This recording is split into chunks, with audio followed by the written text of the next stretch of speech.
I'm going to go through my ranking of all 21 free-to-play quests in old school RuneScape. This video will contain spoilers to all of these quests. This specific ranking is just my opinion, yours might differ, but after playing the game I have grown very fond of many of the quests. So first up we have Rank 21, the Corsair Curse, Rank F. This is one of the newer free-to-play old-school RuneScape quests that was released after OSRS itself, and it's just awful. This is basically walking the quest. In case you can't remember, and I wouldn't blame you if you didn't, this is the one where the pirates think they are cursed and you have to work out what's going on. You're forced to do a whole load of back and forth traveling across the same stretch of island over and over again, and it's not fun in the slightest.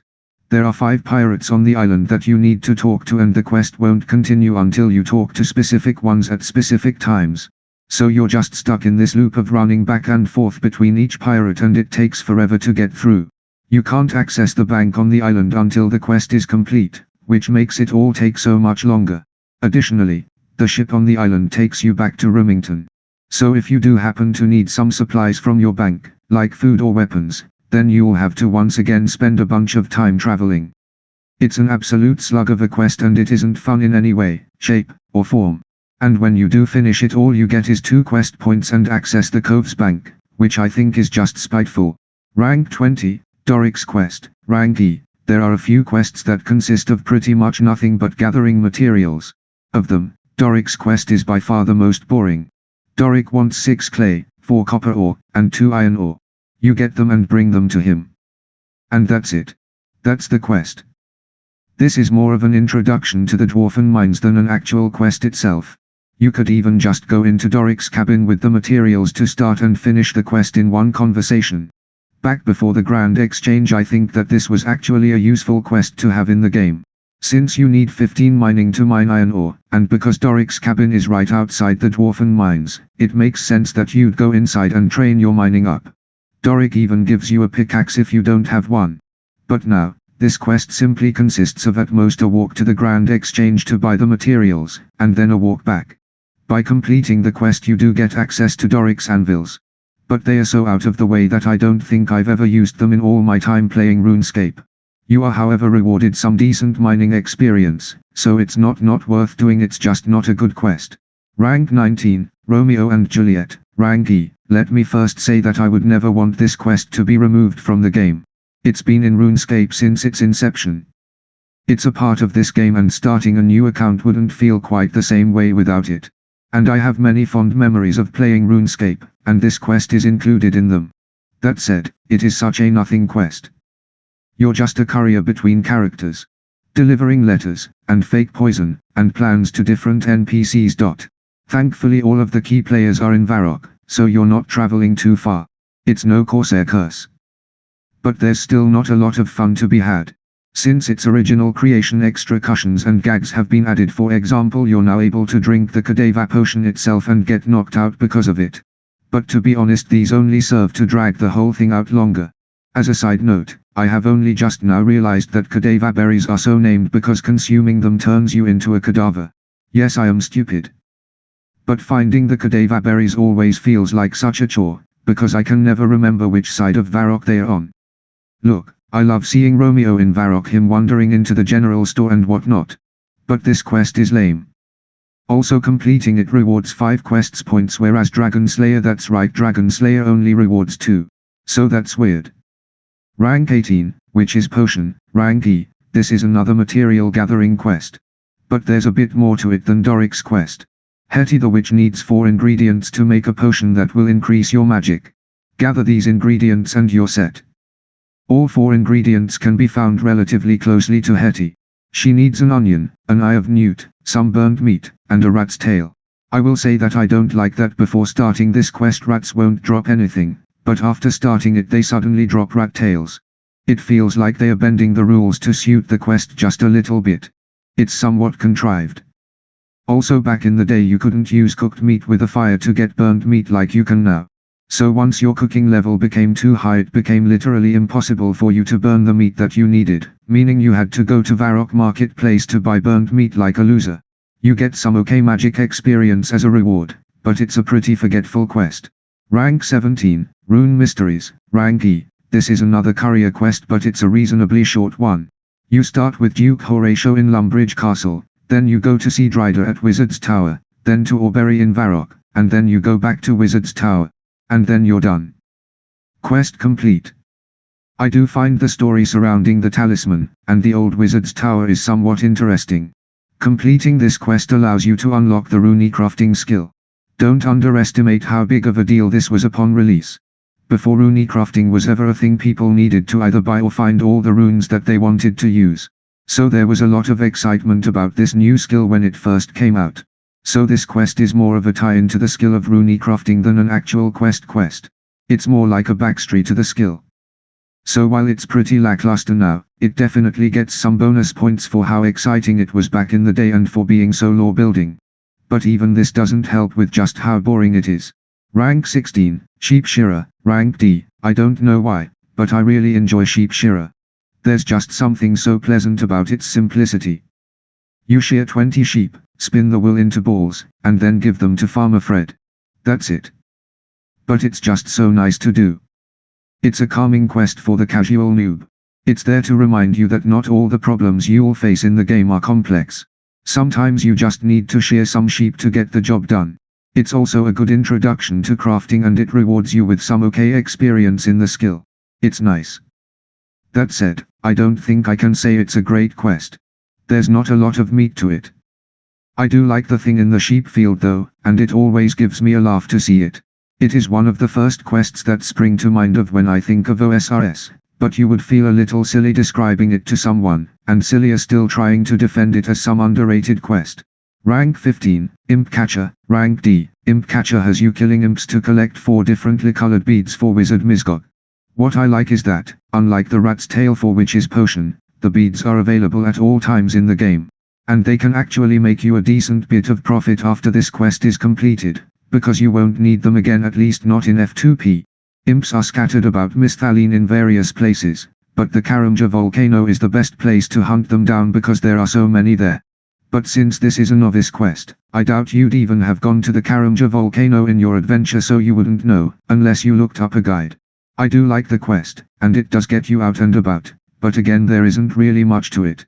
Like Doric's quest, if you started it with the beads then you could also complete it in the same conversation as you start it. But I do think that finding the imps is a bit more fun than mining ore. But since beads are tradable on the Grand Exchange, this quest has become very simple. You can just buy the beads. I don't really think there's a solution to fix this because I do also like selling the beads as well. Maybe beads could be untradeable until the quest is completed. But I don't know.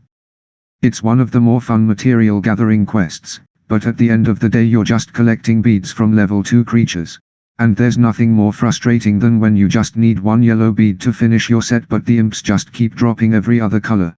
The quest rewards are pretty good though. You get a nice chunk of magic XP, for a newbie at least, and an amulet of accuracy, which to a newbie is the greatest item in the game. Rank 14, X marks the spot, Rank D. This is another new F2P quest and serves to basically be an introduction to clue scrolls. You solve 4 clues and then you get your reward at the end. The clues presented are actually pretty fun to solve. I like completing clue scrolls, so I do enjoy a good quest based on them. This quest isn't even obnoxious with the travel distance between clues like some clue scrolls can be. The furthest you'll need to go is from Lumbridge to Draenor, so it's not bad at all, especially for a newbie. You being rewarded a beginner's clue scroll after you complete the quest is also a nice touch, and really helps to get you started on them. But as I'm sure you'll agree, it's not really a quest as much as it is just a longer beginner's clue scroll. It is fun, but that's only because clue scrolls themselves are fun to begin with. I definitely don't feel like I'm on an active mission within the RuneScape universe when I play this quest. I kind of just feel like I'm completing a minigame or a skill tutorial. And there just isn't enough going on with it for me to put it any higher on this list. It serves a purpose, and it does it in a fun way, but there are just so many better and more memorable quests than this one. Rank 13, The Restless Ghost, Rank C. The Restless Ghost is one of the first few quests that come to my mind when I think about RuneScape. It's an interesting one that makes you feel like you're a real force for good in the land of Guyliner as you help a ghost to finally be at peace with his death. For as short as this quest is, there is so much that I enjoy about it. I like talking to Father Ernie because there are a lot of funny paths you can take the conversation. I also really like the amulet of Ghost Speak, and I can remember thinking it was cool to wear it casually. Also, having to face a level 13 skeleton to get the Ghost's skull back is a very tense moment when you're a low-level player. As a reward for completing this quest you get some really excellent prayer experience. And with prayer being such a hard skill to train, this quest is a nice little shortcut. I don't really have any serious complaints about this quest. However, I think it could be padded out a little bit more in places. Also, as much as I like the conversation you have with Father Ernie, I do think it's a little bit of an odd choice to send you out to find him in the first place, because he's only there for the purpose of giving you the Ghost Speak amulet. And having you just walking to him seems like a bit of an artificial lengthener to make the quest seem longer than it is. I still get a great deal of enjoyment out of this quest, and I know that it is only intended for beginners, but other quests just offer more to the player than this one, despite me really liking it. Rank 12. Pirate's Treasure, Rank C. For the longest time Pirate's Treasure was closest thing free-to-play players had to clue scrolls, but unlike X marks the spot, it operates as more of an actual quest and is better for it. I think there are a lot of enjoyable moments to be had here. Redbeard Frank, with his stereotypical pirate ways, always makes me happy. Also, trying to work out how to get the Karamja rum off the island is one of the most memorable moments in the game for me. And I love that you have to sneak the alcohol past a customs officer by stashing it inside a banana crate. I also like how you can't just dig up the treasure when you find the right spot, because the Falada gardener gets annoyed at you, so you have to fight him off. This quest just has these little things that make the world feel more real and detailed. The biggest complaint I ever had about this quest was that you needed to go to Varrock to buy an apron to get inside of Widin's shop. However, that has long since been remedied, because now an apron hangs in the nearby fish shop for you to use. But perhaps this was always there and I was just too foolish to notice. It's a good quest that, as well as requiring you to use your brain, also makes you feel more immersed within the game's lore, and I can appreciate that. Pirate's Treasure is quite straightforward once you know what you need to do, though. And while it is enjoyable, I can't pretend that it's the most captivating quest in terms of story, strategy, and action. Rank 11, Cook's Assistant, Rank C. This is the quest that started them all. And with it being such a simple material gathering quest, it might be hard for me to properly explain why I think it's better than about half of the others, but let me try to set the scene.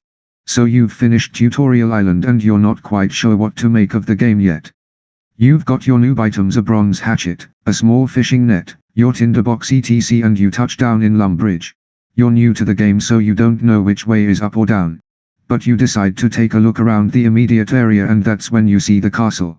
You go inside to explore, and then you stumble upon the kitchen and you find a distressed cook who really needs 3 ingredients in order to bake a cake for the Duke. If this has ever been you, then I'm sure you won't have forgotten the specific feeling you had at this moment. This quest is such a great introduction to the game mechanics and the layout of the area, and it immediately makes Lumbridge feel like home. You have to go out and you explore the cow fields to get the milk. And then you have to venture further to mill the corn to get the flour. And then you've got to get an egg from the chicken coop. I know that I'm just restating the quest here.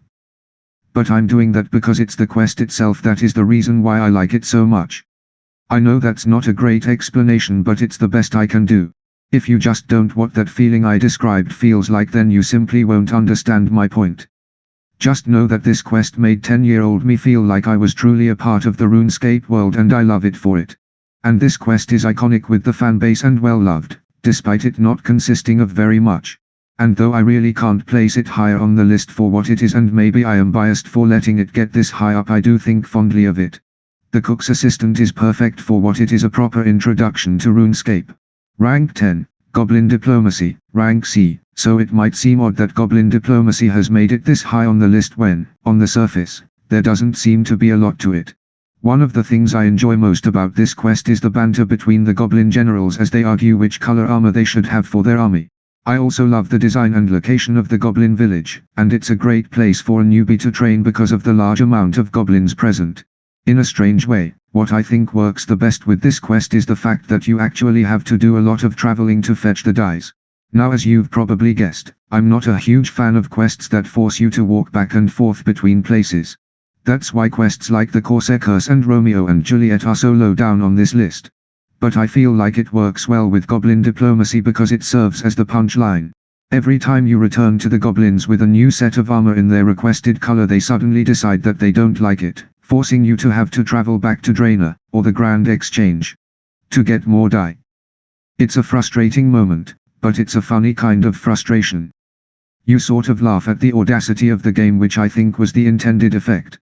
And the final punchline, in which the generals decide that it was their original armor that has the best color, just emphasizes this joke. So that's why I like this quest so much. Because I think it's one of the better written ones that hits its notes when it means to. If I were to change anything about it, I'd actually make it so that the generals always requested randomly colored armor each time, so that you never knew which dyes you would need to get ahead of time. I think this makes more sense, because you can actually dye goblin armor red and yellow and all of the other colors that they don't request. And this currently serves no purpose in the game at all. Also, this quest, like Romeo and Juliet, awards 5 quest points. However, after walking from the Goblin Village to Draenor repeatedly, you do actually feel like you've earned them this time. Rank 9, Ernest the Chicken. Rank C. I like the atmosphere of Ernest the Chicken a bit more than the actual quest, I think, but that's not to say that it isn't enjoyable.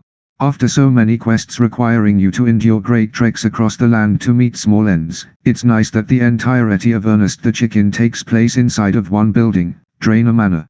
It's a welcomed change of pace.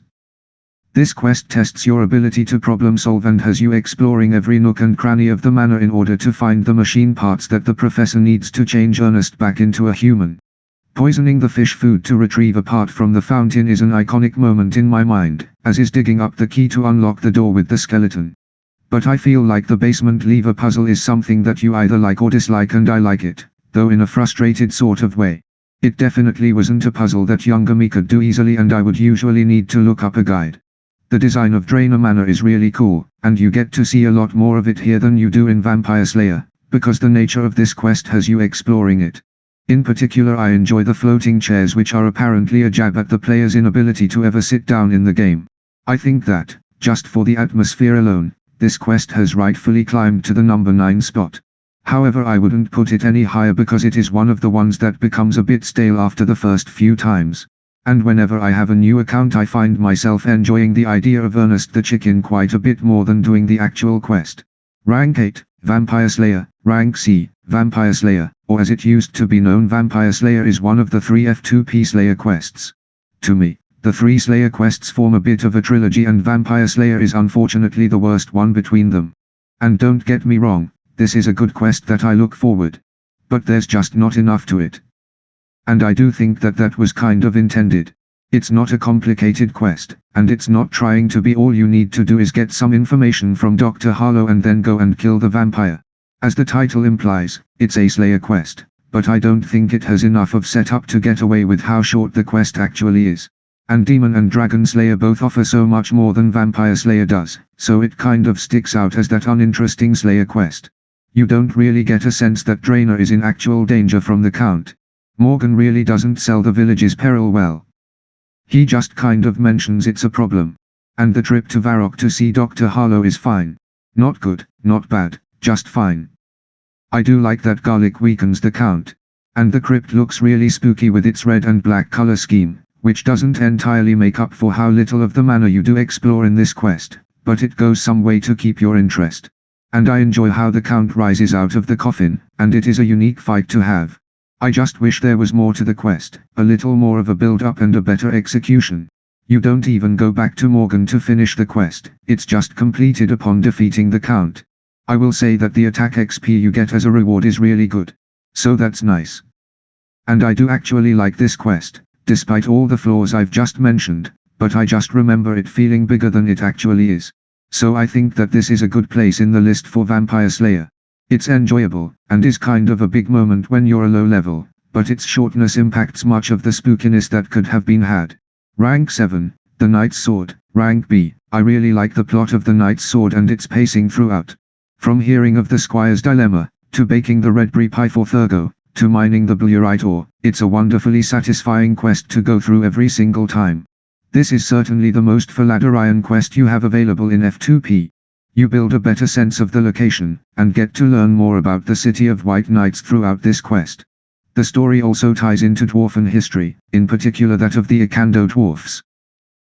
So there's just some wonderful lore building throughout. Acquiring the portrait for Thrugo is a fun task. And then having to brave the ice mine to get the blue right ore is a really tense moment, because it's filled with really strong enemies that are terrifying to the average noob. You've got to be tactical with the timing and placement of your clicks as you attempt run to the blue right rocks unscathed. It's a scary moment but in a really fun way, and it's the perfect level of challenge for this task. If you're like me, then you also had Thurgo make you a second copy of the sword, so that you got to keep one as a souvenir. Nowadays you can simply request a second copy from him, but back in the day, if you forgot to use the drop trick to do this, then you'd miss out on having your own sword entirely. This is similar to Silverlight for Demon Slayer. And let's not forget to mention the insane amount of smithing experience you get as a reward for completing this quest. This experience can take you all the way from level 1 to level 29 smithing. With this you can completely bypass the need to smith any bronze armor, and most of the iron armor too. It's ludicrous for a reward to what is a reasonably straightforward quest. The only downside I can think of is the amount of travel that is required. You need to go back and forth between Thurgo and Falada Castle one too many times than I think is reasonable, plus you've got a trip to Reldo in Varrock thrown into the mix as well. But, all in all, it's one of the better quests that keeps your interest throughout. Rank 6, Shield of Arrav. Rank B. The Shield of Arrav has many of the elements that I think any good OSRS quest should have. It has an interesting plotline, it builds upon the lore of the game, and it contains enough changes to the regular gameplay to keep it interesting throughout. I'd like to go through all three of these points in turn because they really are the backbone to this quest. So firstly, the plotline. There are two rival gangs in the city of Varrock, the Black Arm Gang and the Phoenix Gang, who both have half of the Shield of Arrav. Your player joins one of these gangs in order to acquire half of the shield. However, joining one gang means you can never join the other, so you require the assistance of another real-world player who can collect their half. You then trade both halves in for 2 half certificates, and when you trade these with each other to get the full certificate, you can claim the ancient reward for the return of the artifact from the king. Regardless of the gang you choose to join, you will have to prove your loyalty. So you'll either do this by stealing the 2 Phoenix crossbows or by killing Johnny the Beard for his report. This plot all flows so well, especially considering that it diverges into 2 paths that are personal to each player. It kind of reminds me of Resident Evil 2 in this respect. There are so many quests where each thing you do feels so arbitrary, like each task you complete could have easily been replaced with any other task and you wouldn't have cared. But here all the plot points connect and flow logically. It's a rare and welcomed thing. This brings me to my second point, that what the Shield of Arrav does well is that it builds upon the lore of the game. If the Knight's Sword is the Falada quest, then the Shield of Arrav is definitely the Varrock quest. Many interesting details about the history of Varrock come to light through this quest. Most notably, of course, the story of the actual shield and how it was lost, as well as its historical significance to the city. But you also learn many of the finer details that help to build up the world of RuneScape. For example, Adrounge is referenced as being a good town for thieving. And you also get to learn more about Reldo and his role in the world, the existence of the Museum of Varrock, the lineage of the King of Varrock, and other small things. It's just a nice hearty chunk of world-building lore and I love it. Having to bribe Doric for information, as well as the fact that actual organized gangs run throughout the back streets of the city, also serves to highlight just how run-down Varrock truly is. And lastly, I'd like to mention the changes to the gameplay that this quest brings. I don't know if any members' quests do this, but the Shield of Arrav is the only F2P quest that requires you to connect with another player in order to complete it. Not only this, but you and your questmate both need to communicate well throughout this quest in order to coordinate your goals, such as having to trade the weapon storage key, for example. Now you can use a friend to help you steal the portrait in the Knight's Sword, but that's optional and not at the same level as what we have here. So this is a welcome change to the more linear progression taken on by the other quests. One small criticism I do have about the Shield of Arrav is that I think that any player is far more likely to first run into Charlie the Tramp than Reldo in the Varrock library. It's just a hunch, but I have a strong suspicion that there are far more Black Arm Gang members out there than Phoenix Gang members because of this. Which makes the act of looking to find your partner a little unbalanced. It can sometimes take a really long time to find a questmate regardless of your chosen gang. And when I tried to complete this quest recently, I found that I ran into many players pretending they hadn't done the quest in order to waste my time and have a laugh at my expense. And also some other players who requested a payment before they would help me. I of course declined to pay anyone and I did find a legitimate questmate in the end, but it took a while. Rank 5, Prince Ali Rescue. Rank B, Before I start talking about this quest, I'd like to say that the RuneScape 3 version of this quest was the defining moment that made stop playing RuneScape 3, which I was only trying out to begin with. That version of the quest features this terrible ziplining mission that captures nothing about what made the original so special. I was giving RuneScape 3 a good chance up until that quest, but once I saw what they had done I just knew I couldn't trust them to get anything else right. So please forget the RS3 version of Prince Ali Rescue because it doesn't hold a candle to this one. So this is a really cool quest because it plays in exactly the same way as it seems to intend. It really feels like you're busting someone out of prison, and the entire plan to do so is just so incredibly elaborate and creative that I can't help but love it. Every element of the plan, no matter how small, requires quite a lot of effort from the player to pull off. Getting the disguise, creating the copy of the key, getting the guard drunk, it all mostly depends on you. It's a gathering quest. But unlike, say Doric's quest or Witch's Potion, you aren't just gathering the materials to simply pass the quest, you're doing it for the purpose of the plan. Every time you tick off a part of the plan, you realize that you have so much more to do. But that's the fun of the quest, the insane amount of stuff that you have to do to make it all work and the satisfying result when it does all come together.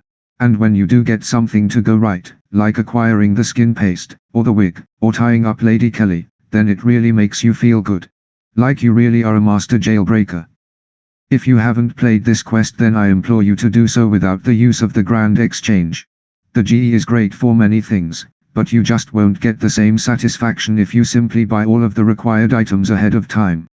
The best part of this quest is how much it makes you explore the world to gather everything, and bypassing this element essentially bypasses the entire quest, which isn't fun for anyone. Of course, everyone's opinions will be different, which is why this is only my list and not the list. Some people might hate having to find a bunch of items, and normally I'd agree with them if the reasons for gathering the items were arbitrary. But here they all serve as part of the plan to bust the prince out, so I can't complain. The reward for this quest is one of the best, being able to cross the Lumbridge Al-Qaridian border without paying the toll fee of 10 GP. So now you can carry a full inventory of cowhide from the field to the bank instead of the usual 27. Rank 4, Misthalin Mystery. Ranker, Misthalin Mystery is like Ernest the Chicken but amped up a couple of gears. It also feels a bit like X Marks the Spot too because you have to solve clues. It's a puzzle quest and it's very funny and clever throughout. The whole thing plays out with this hilarious Scream parody, or like, scary movie I guess. But despite its humor, this quest does not hold your hand at all. Not in the slightest. The puzzles get really hard, really fast. But let's break it down. So Abigail asks you to go to an island where there is this creepy old manor. She says that someone on the island is attacking her friends. So you go there and you soon run into this killer who starts taking the lives of NPCs right in front of you. Each time this happens, the killer leaves you a riddle which you have to solve to be able to progress. It's all so cryptic. Even getting into the manor is a bit of a hassle, and that's not even a part of a riddle. The riddles start off okay but soon become very hard to solve. I know that in hindsight they have some pretty obvious solutions, but in the moment that you're playing the quest and without consulting any guides I found them difficult to say the least. Every time you solve a riddle you get a different colored key which opens the doors with the correspondingly colored doorknobs. So now I'm reminded of Resident Evil 2 again. Riddle 2, in particular, took me the longest to solve. You're given the following clue, it's like music to my ears. The glorious sounds, spelling out your fate. Eventually you find a piano that you can play, and you correctly reason that you have to play certain keys to spell a 4-letter word. I tried for ages to come up with all the words that I could which could be formed from a, B, C, D, E, F, and G dot. I tried aged, and bead and fade. The clue says spelling out your fate but I could only spell fade. That stumped me for a while. It took ages before I worked out that the answer was dead, and that's probably because I wasn't considering using the same letter twice, but still. However, I don't hate the puzzles in this quest for causing me so much trouble, because they felt really rewarding to solve, especially without consulting a guide. The third clue also caused me a bit of hassle, but that one didn't take as long. It was still, nonetheless rewarding to solve. And in between the riddles you have these cushions of the killer, killing people, and they are just the best. The Scream parody throughout is top notch. At one point the killer even does the whole "what's your favorite scary movie?" but with "what's your favorite scary quest?" The quest has the perfect level of parody without ever being too direct about it. The final showdown is awkward, and clunky to control, but I think that the writers and developers know this. It's old school RuneScape, it is by nature awkward and clunky to control. This game just isn't built for a fast-paced action sequence like this. But it has charm. And what's more, it fits into the quest. It's another puzzle for you to solve because you need to work out your timing and the placements of the mirrors in order to bounce the knife back. And I enjoy the reveal of who the killers are. It's got that specific brand OSRS humor throughout. I love it. A special shout out goes to the death of Sid, which is genuinely hilarious. As I said, this quest reminds me of Ernest the Chicken. But where Drainer Manor is used for a variety of different quests, this manor is used exclusively for this one. And I think that works better because you have to explore this manor with a fine-toothed comb in order to solve the riddles. Even though the plot is a parody, it still feels exciting to play. You want to know who this killer is and you want to stop them as they continue to kill and taunt you about it. And this quest is one of the newer ones as well, which is interesting considering that the Corsair Curse is also new and that one is awful. I do think rewarding you crafting experience is a little odd considering that the only slight reference to crafting was in relation to the third riddle, but that's nitpicking to be honest. When all is said and done, Misthalin Mystery is simply a delight to play. Rank 3, Black Knight's Fortress. Rank Black Knight's Fortress puts you on a good versus evil mission that has you investigating what the Black Knight's new secret weapon could be. All throughout it's a brilliant quest that I can hardly fault. I like that the entire thing is treated like a spy mission from a film. And I'm always reminded of Metal Gear Solid when I infiltrate the fortress. The humor of the quest is top level in all the appropriate places. For example, the dossier given to you by Sir Mick Vaz, whose name I love, contains utterly useless information which then explodes, akin to a James Bond cassette. It's a great gag. Plus all of the dialogue in the quest has many funny moments and paths that you can take it to. And yet despite the presented humor, it still manages to remain tense throughout. The Black Knights have always seemed menacing, and this is only amplified by the sheer number present in the fortress. Trying to get around the place, especially when you're of a lower level, is extremely tense because you can see the knights behind the closed doors and you have to be ready to either fight them or run past them to get by. Couple this with the fact that the castle layout is quite confusing with ladders and hidden walls all over the place and you have a lot of excitement going on. It really does feel like a true infiltration. This intended effect is absolutely met as you don the disguise of the fortress guards and wander about the building full of evil knights. Realizing towards the end that you have to do one final rush into the main hall full of black knights, after the guards tell you that they'll attack you on sight, is really memorable to me. And of course, having to destroy the Black Knight's secret weapon with a cabbage is so funny, especially because it's played straight. I really admire the animation of the cabbage as it falls down the chute too. I also always bring two cabbages, one from Drainer and a regular one. I find it interesting that they programmed the game to recognize both. Although if I remember correctly, back in the day you could use either cabbage and the game wouldn't care.